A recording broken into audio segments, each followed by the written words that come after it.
All right, I got to sit back because I'm fidgety. Okay, she's fidgety, so she's going to sit back. Hey, everybody, it's Linda West. I'm here today with Janelle Ford. Normally, I would be able to put her name up there, but I'm in person with her instead of over the internet, like what I usually do. This is Linda West with Living Live with Linda, and one of the things I am so passionate about doing is learning more about what people are doing with their businesses so that I can share that with my audience. Janelle is a grant writer, professional grant writer, and I just wanted to introduce you guys to her because she is so full of knowledge, not other stuff. Well, a little bit of that too. But she's so amazing at what she does. And what I love the most about her is her personality because she's so much fun. Yay! No pressure, Janelle. I'll try to, this is on grant writing, so, I'll try to make it as fun Try as to be possible. as boring as possible. Yeah. Well, you did the grant writing speaking thing for me for my nonprofit speaker series about 2.5 years ago, and everybody really had a great time because you always infuse your personality into the boringness of grant writing because it can be very tedious and boring, right? Yeah, well, it can be painful. It can be downright painful. Oh my gosh! Give me an example of the pain. Yeah. Okay. So because I'm sure a lot of the pain can be caused by the clients not knowing what they want, possibly. Yeah, well, I was thinking the pain of, I just finished 2 major federal proposals. Each was 95 pages, about 60 pages of narrative, and that was painful. Oh my God. How long does something like that take? If you're a professional grant writer, how long did that take? They release the request for proposal and they give you about 45 days. And so it's, if you're just putting your project together when it comes out, when the RFP is released, you're behind. You should, especially if it's like a new program, you really should take some time to develop it before the RFP is released. Oh my gosh. Because you need that time to sort of pull all the details together. Yeah. A lot of details. Yeah, that's the pain. There's the pain right there. So first I want to know is, can you guys hear us? And the reason I asked that, let's see, how long will the interview be? I answered that one. So the interview is going to be between 30 and 45 minutes, depending on how much fun Janelle is. Just kidding. But I actually wanted to know if you guys can hear us because I'm trying out the different setup. I'm out of my house. Normally I do the interviews in my house using BeLive. And so I'd just be interested to know if anybody can even hear us. I have no idea if we're just, speaking and nobody can hear us. So maybe I can test that out real quick. Maybe I'll do that. Hold on a second. So why don't you tell us your background, like how you got into grant writing? I don't know if they can hear us. Oh gosh, that would be bad. Okay, well let us know if you can hear us because I don't see that you can.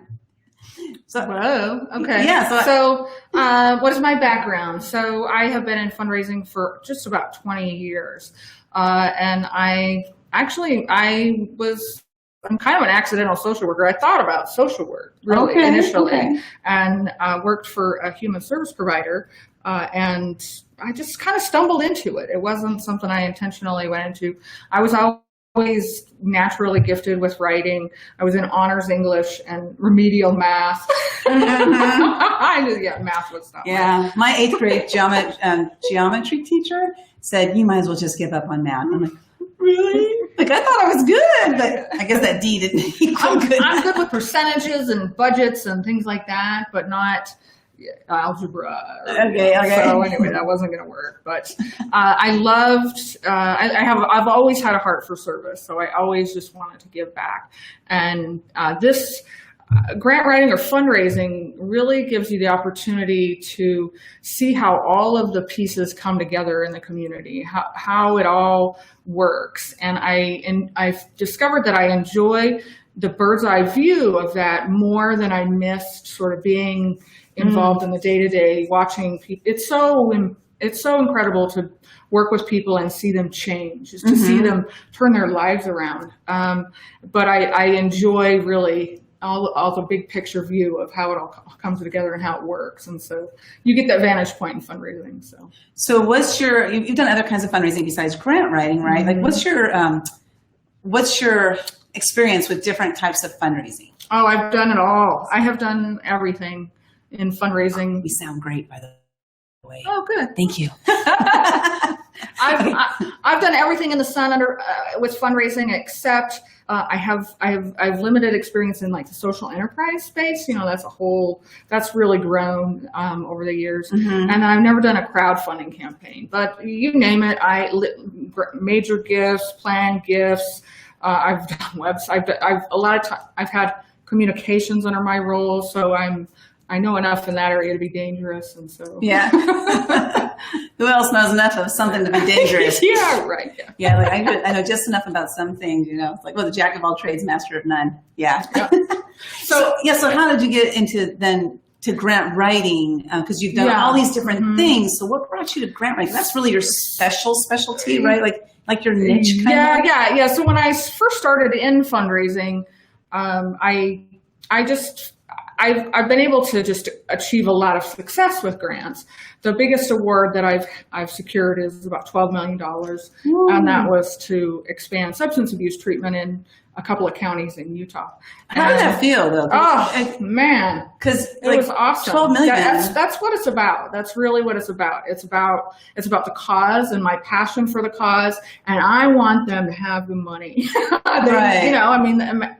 The difference that makes is just incredible. And and when you're cranking on a document that's 60 pages, you have to sort of be passionate for the cause to pull that off. So I guess of all the techniques of fundraising, I've experienced the greatest success in grant writing. And so I've been a development director for many years, and mostly in a generalist sort of role. So I did oversee all of fundraising, and I actually had grant writers reporting to me at some point. So when I started my business, I just thought, okay, I'm going to sort of root this in what I know how to do well. And so I was there when you made that. Yeah, right. That's right. We were sitting at University Club. We were looking out at the harbor, and you were like, I think I'm going to leave my job and start my business. Quit my job, and do this.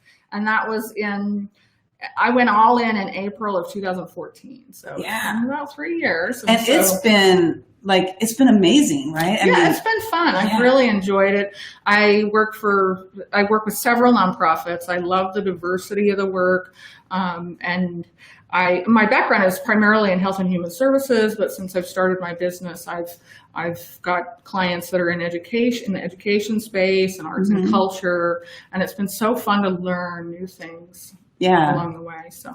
So let's we're going to touch on some of the myths of grant writing, right? Because as a new as a new nonprofit, like when I started my nonprofit, I was like, oh, there's grants all over the place. I kept hearing there's all this money and grants, and I'll just apply, and of course I'll get them because of course they want me to get the money because I'm me, right? And it doesn't really work that way, right? So what are some of the myths that you can talk about today? Yeah, it's not uncommon for me to get calls from nonprofits that are just really new, and they say, well, I have my 501c3, I'm ready for a grant. And it takes a little bit of time to be ready to get a grant. So I guess one of the most common myths is that, or the questions, I would say frequently asked questions that I get is do you work on a percentage basis? And that is no. It's a no. That compensation by percentage or by commission is actually considered unethical in fundraising. And I'm just finishing a blog post about it, that when you think about the nature of percentage-based compensation, that really is about personal gain. That's about you hitting your numbers and so you can get a bigger boat or whatever. It's all rooted in that personal gain. So personal gain and charity, those are two very opposite sort of, right. Yeah. And so when you think about fundraising, it just doesn't work. So all the major charity watchdogs have position statements that it is unethical to pay your fundraiser on a percentage basis. So I charge based on the amount of work that it takes to do what I do.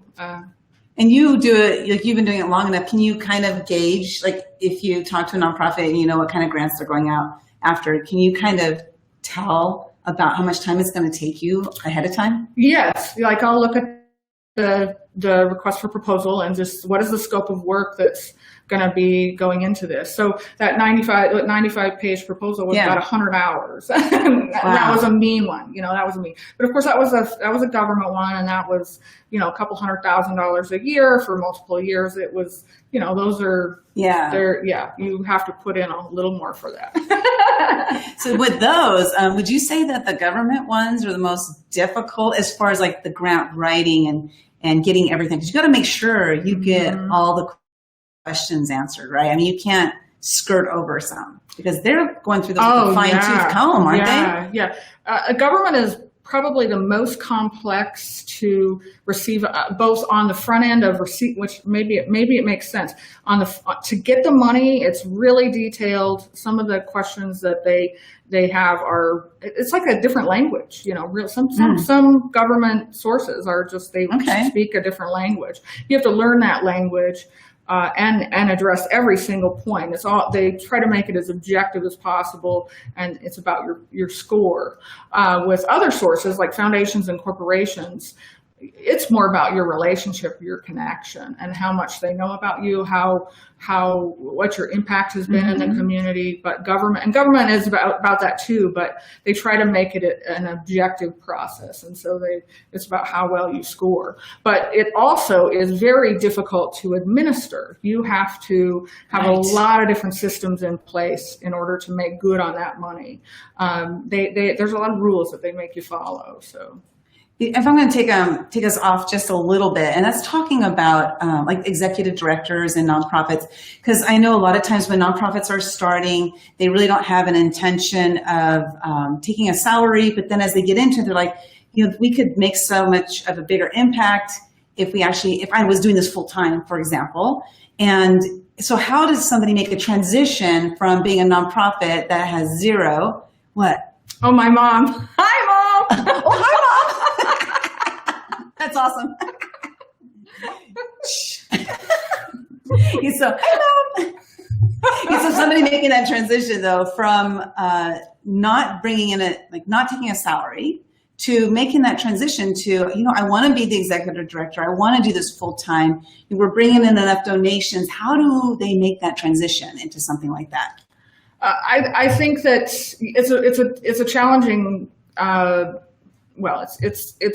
It's a tough decision to make, because when you decide to hire someone, when you decide to have an employee, that salary is kind of a black hole. It's not going away. You have to come up with it this year for that, and then every year subsequent to that, and you're going to add 3 to 5% every year for just cost of living, and stuff goes up.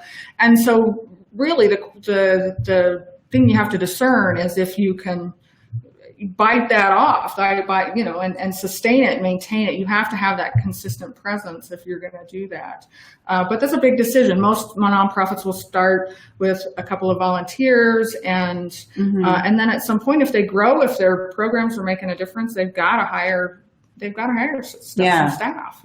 If you want to grow and make a bigger impact, you can't do it yourself. And you can burn out your board members. Yes, that's right. That's right.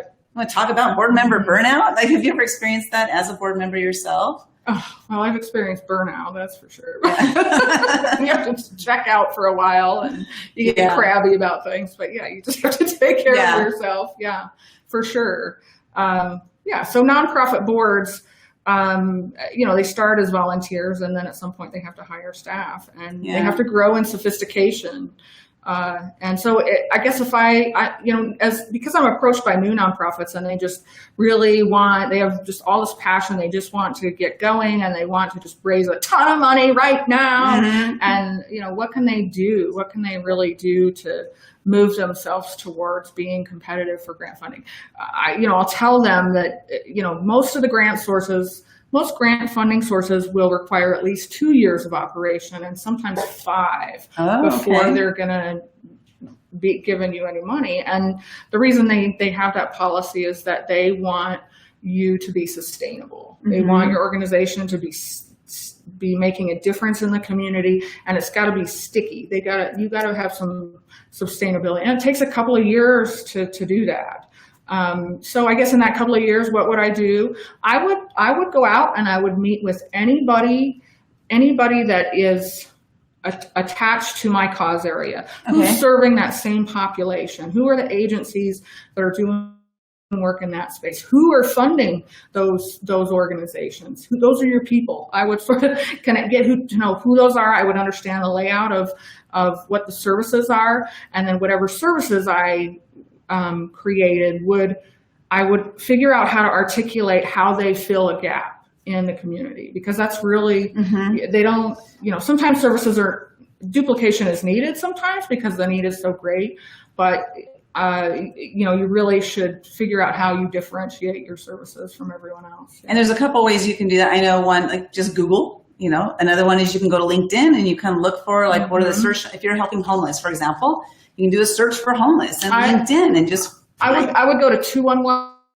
San Diego. I haven't heard of that. Really? Is it .gov? It must be .gov. No, pick up the phone and call 211 and say, I'm homeless and I need somewhere to go.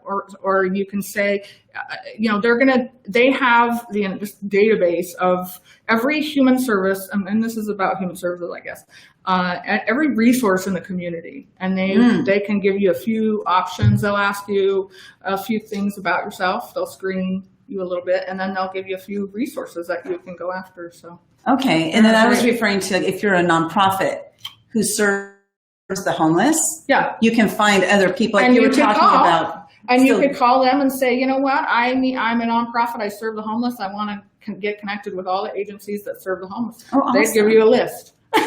That's not. Give me like 10. Wait, I got 10. I can't believe I have not heard of 211. I don't get out much. But that is so cool. That's an awesome. Do you know, is that nationwide or is okay? Yeah. So I'm not sure how it is nationwide. So in Utah, it's all over. But it's the agency, like 211 San Diego. So there's a nonprofit here that runs that service. It's the same kind of service around the nation. It's 211. It's information and referral services. So let me ask you, if you're a new nonprofit and you want to get on their list, probably just contact them and say, hey, I'm a new nonprofit. I'm helping. I'm thinking of somebody in particular who helps the homeless in San Diego. They're brand new. So that's why I keep bringing that up. But she can just call up and say, we're a new nonprofit. We'd like to be added to your list. Huh? Absolutely. And that's what they do. That is their mission. They want to know all of the nonprofits and what the services that are provided, because they are really a connector between the people who have needs and the agencies out there who are addressing those. So So let's say now you're 2 years into your nonprofit. You have like you've got some donations have been coming in. You've been helping the community, and you're tracking that. Yes, you have data, pictures and video and articles, and data, like numbers, like how many people improve their knowledge, or how many people made it to housing, how many people went home clean and sober. Whatever your services are, you need to be able to articulate what they call outcomes, or the difference that happens, from your services. That's what donors want to invest in. They are investing in the solution to a problem, and you are providing that solution. And so you need to be able to quantify it. And so they want to see your track record. Even after 2 years, you can still have something. Yes, use whatever you have to create a program and collaborate with these other groups. Figure out how you can create partnerships to maximize those resources. Collect data, get to know the players in the space, both the funding sources and the agencies. And in 2 to 5 years, if you can quantify the difference you're making, and you've got a donor database, how to keep track of your friends, you're probably ready to dip your toe into the world of grant writing, grant seeking. So that's great, because I know when I started my nonprofit, I didn't know anything about tracking data. So we didn't track anything. We knew what donations were coming in, and that was it really, but we didn't know about tracking how many people we were helping along the way. Yeah. And I would say that and in general, even the big nonprofits struggle with this piece. If you can figure that out, if you can be really highly competent in gathering data and demonstrating the impact of your program, that's gonna give you an edge. I mean, that's really why people are giving money to you, is because of that solution. It's that difference that you're making. So being organized is key to this. And for you as a grant writer, when somebody comes to you and you ask for that information, hopefully they have it. Right? Yeah, some of it, I mean, if it's their first time dipping their toe in the water, there's definitely a lot of pre-work that has to be done to get them ready. I usually will recommend we do a case for support, which would really answer all those questions that a grant funder might ask, and it kind of forces them to flesh out the answer. Sometimes they have never been asked these sorts of questions, and so it kind of helps them flesh out the answers, and then it serves as a tool to complete the application. So you've got all your answers already, and you always have to sort of modify the response to the application, obviously, but it's good to just answer those questions first. Yeah. And the one thing I think I've learned, just by knowing you for the last couple of years is how important it is to meet with you when you're getting started. So that way, like you're starting your nonprofit, you're brand new, say, for example, meet with you so you know what to do. So that way, when it's time for you to get funded, you've done all that stuff along the way, right? Now, you have, are you working on a program like yes, training or something? Yes, I have some big ideas, and that's about all they are at this point. Okay, good. Big ideas. That's where it all starts, though. It's never started as an idea. I do have some plans. Because I've just had there's so many folks out there who have started new nonprofits. They are full of passion. They want to make a difference, but it just feels like there's not much out there to guide them through this process of how do you get grant ready? How do you, get up and going? And so I'm actually I'm hopeful to put together. I'm not hopeful. Give me a date. I'm going to put together an e-course, and I'm also thinking about like a workshop series and even maybe a coaching program is what I'm thinking. Yeah, because that just makes sense. Yeah, that'd be great to provide that assistance. Because it is hard. Like there's so much information out there, but we can get lost in the information when we're searching, especially if we don't know what we're searching for. And so that's like it's like the chicken before the egg thing. And I know that's like what I was up against when I started my nonprofit, is like, I don't know where to start, right? Yeah. So like, where do you start? And then I don't even know how to ask, like, where do I start? and it's a whole other language. Oh, yeah. I mean, most folks don't realize, or a lot of nonprofits don't realize they have to be registered with the Attorney General's office before they can fundraise. And, there's just things like that they just don't know. How many of you are saying, what? We got to do that? Go to it depends on which state you're in too. True. Every state is different. So the Attorney General's office, I believe, manages it for California and Utah. Oh, do they do the same? They do both states? All the requirements are different from state by state. Like the state I see what you're saying. Yeah. So in Utah, you would go to the Attorney General, Utah Attorney General. Yeah. So the nonprofits have to be registered to be legitimately fundraise.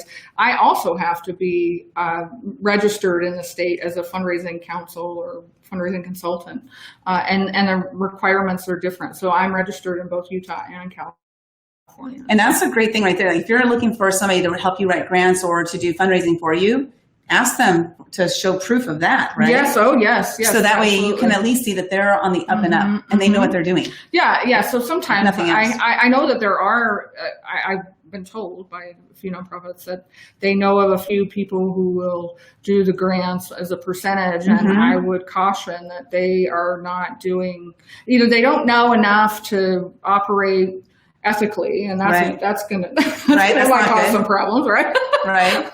Or they are just ignoring it and just doing it, and the big risk is that if you use them and the money comes in and you pay them with a part of that money, and the donor finds out about that, that's a breach of trust. And in nonprofits, all you have is your integrity, and you just don't want to go down that road. So, just when you hire a fundraiser, you have to look at it like it's an investment. It's going to take some resources to invest in the potential of your organization, if that makes sense. And here's the other thing is, just because you hire a grant writer doesn't mean the grant is going to be approved, right? It's not like, oh, good, I'm going to hire Janelle and I'm going to get, $12 million. Yeah. It doesn't always happen because Right. the grantor decides who they're going to donate the money to or grant the money to. Yeah, and so I'm not gonna write grants for any nonprofit that I don't feel like that they would be competitive. That they're gonna have the infrastructure is gonna be in place. They're gonna have they're gonna be addressing a real need in the community. That all those things are gonna be there. That they are going to be competitive to get that grant. It's just resources are too precious. I'm not going to spend my time doing that for nonprofits.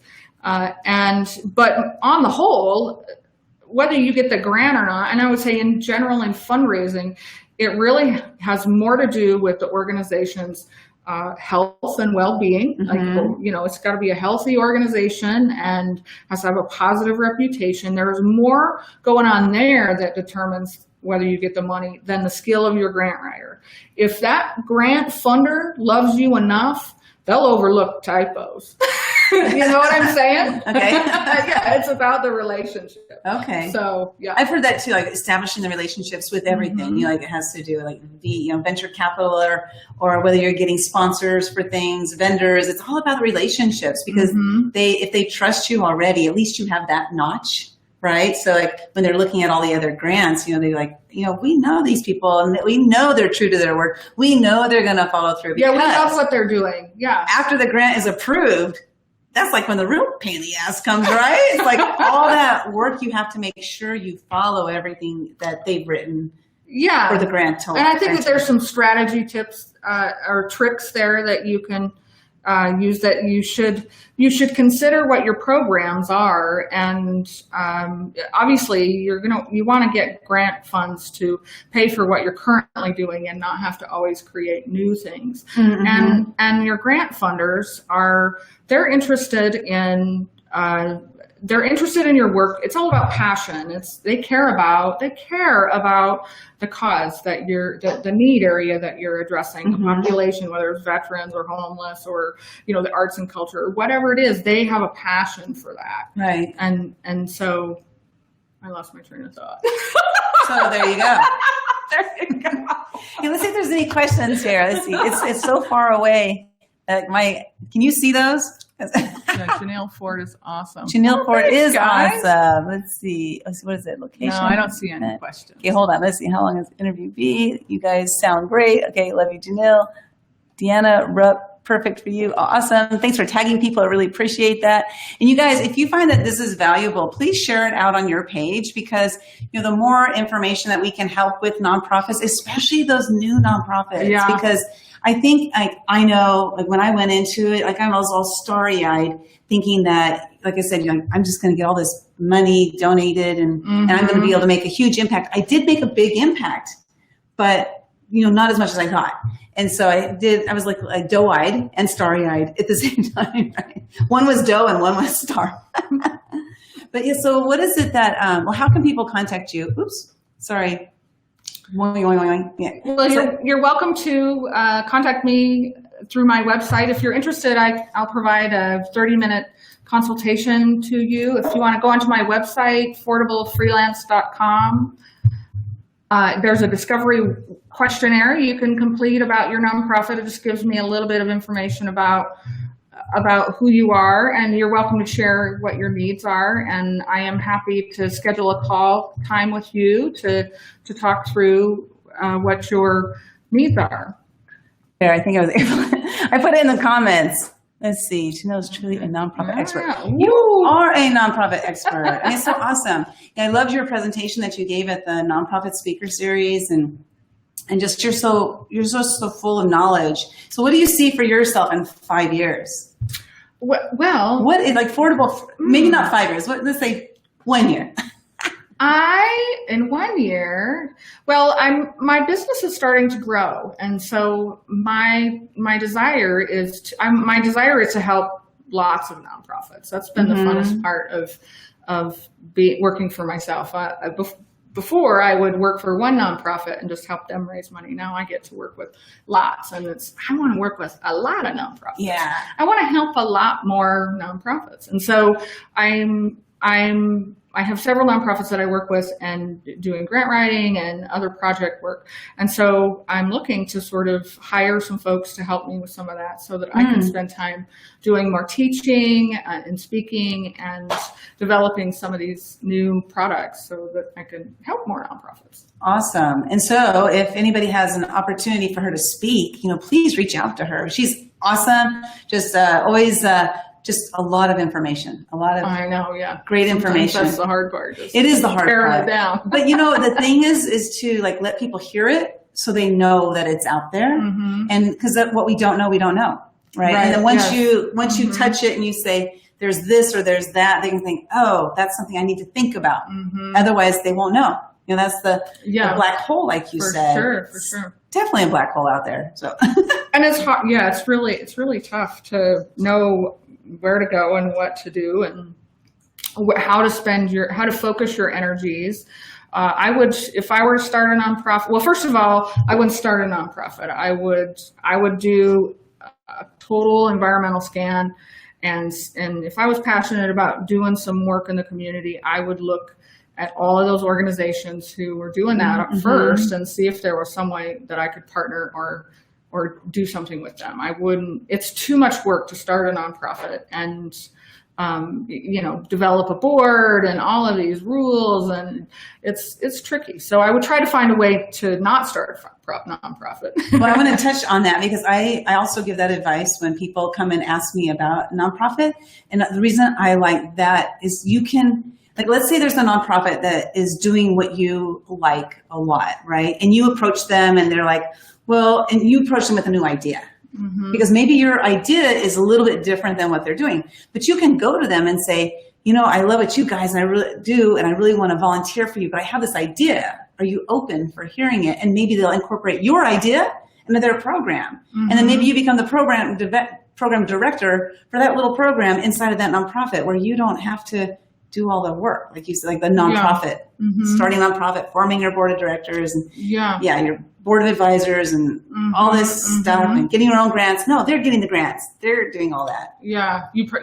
It's and so I think that there's culture. Culture has plays a role in some of that. Some organizations are been around so long that they're not going to be that flexible. Right. I guess I would also say that there's not one size that fits all. And so so on one hand, I could say that, all the old dogs in nonprofits would be like, yeah, nobody should start any nonprofit. There's 10,000 inside, Right. And that's true. And of course it's rooted in scarcity, that there's, this finite amount of resources to go around, and nonprofits can sort of live in that space, which is not healthy. But right, that's a topic for another show. Yeah, I know. Yes, living in scarcity versus abundance. Yes, right? Yes, but then on the other hand, the IRS makes it really easy to start a nonprofit. Oh my gosh, I got mine so easy. In 2 weeks. Yeah, like from the day I filed with the Secretary of State to the day I got my 501c3, 2 weeks. It was so easy. Yeah, so if these crusty old dogs in the nonprofits, they want to do something about it, they should probably advocate, do some public policy work, and try to lock down, make it more difficult to start. It used to be more difficult, and then they made it easy. They even made it easier. Yeah. So then, however, I guess you could also look at that and it's like, well, just like in a free market system, one size doesn't fit all, and there are new solutions that might be coming out. But I still would argue, here's the problem, that these folks that are getting their nonprofit in 2 weeks, they don't really do that comprehensive environmental scan like they're supposed to. They have not connected the dots with all the services that are going on. And so they're like, I'm going to serve the homeless, and right. in isolation, so right. And that just never works. It just never works. Yeah. And I know that's what I did. I just didn't even think about it. Just go ahead and start it, Yeah. And I think that's pretty common. And so that's why it's like the caution, wait a minute, don't start a nonprofit yet. Right. Because even though you want to be part of something big like that, you can join something big like that. Yeah. Get a feel for it. Go out and volunteer for them. Yeah. Learn the language. It's all every sort of cause area has its own language, and you can learn enough to connect the dots of that's really what it takes, is sort of understanding, getting the lay of the land. So yeah, oh, exactly. Mm-hmm. Well, I have an idea for you, which I won't mention online because that wouldn't be right. So normally I do things that aren't right, but this I'm going to hold off. I'm going to have a great idea for you that I think it's a great idea. Hopefully you will too. I'm going to share with you after we get off of here. Cool. It's about your growth and fast growth. Yay. Just wait till you hear what Janelle's got coming up. So what do we have here? Catherine. Nice interview, ladies. Thank you so much. So you guys, Janelle is just, like I said, just a wealth of knowledge, and reach out to her, Affordable Freelance. If you found this information to be valuable, please share it out to your page. And then is there anything you want to leave with that's like that golden nugget? If you know how to be a good friend, you can be an excellent fundraiser. I mean, what does that mean to be a good friend? It means that you learn, you know your friends' names and you spell them right. Yeah, Janelle, Janelle, right? And Janelle. You know, you think about the nonprofit and how it can be a good friend to its supporters. And so that means you have to have a donor database. So, you know, just think about it that way. Your nonprofit has got to love on the community, and you ultimately will get what you give. There you go. I love that, because relationships are the key, because you're not doing business with a business, you're doing business with people. Yes, that's because right. Even though the nonprofit is a business, it's made up of people. Yeah, and sometimes when you say get a grant, it's like there's people on the other side of that are that they love your cause, they care what you're doing, and you should know who they are instead of just thinking about the money. You know? Yeah, exactly. Stop being money hungry and money grubby. So well, I mean, you know, you need it, but you know. Yeah, but not like So. Yeah, don't be root of all evil. Don't be one of those salesy weirdos. Yes, exactly. Don't be that. Don't be a bottom feeder. Yeah, a bottom feeder. There we go. I like that. Awesome. So this is Linda West with Living Live with Linda, and I'm going to be doing a lot more interviews here on my page. So please go ahead and like my business page, Living Live with Linda, and keep informed of all the interviews I have coming up. And I can't wait till Janelle shares with you guys what I have planned for her. It's going to be awesome. It's going to be so awesome. It's going to, okay. So we'll see you guys later. Bye. Have a great day.